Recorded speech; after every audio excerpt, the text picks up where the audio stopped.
The diagram shows a graph of a cosine function. State the equation of this curve. And then part B, sketch the graph of the curve y is equal to cos x minus 2 for x being between 0 and 450.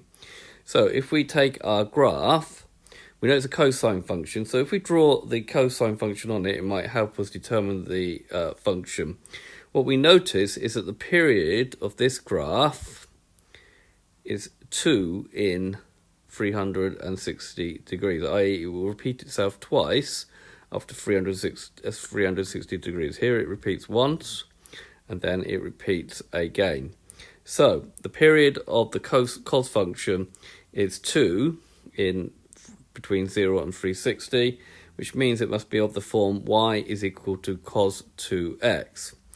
What we notice also is that the amplitude is increased to 3. It goes from 1 to 3. So the amplitude is 3. And therefore we need to put a 3 in front. So our function is going to be y is equal to 3 cos 2x.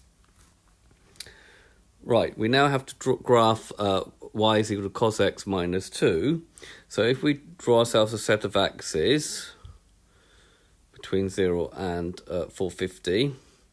Okay, what we've got to realise is that this minus 2, when we take it from cos, means what it does, it translates the cos function 0 minus 2. So the cos function, which is this one, gets moved down 2 units. So this one point will move to here, this point will move to here, and then the 180 will go down to minus 3 because it's at minus 1.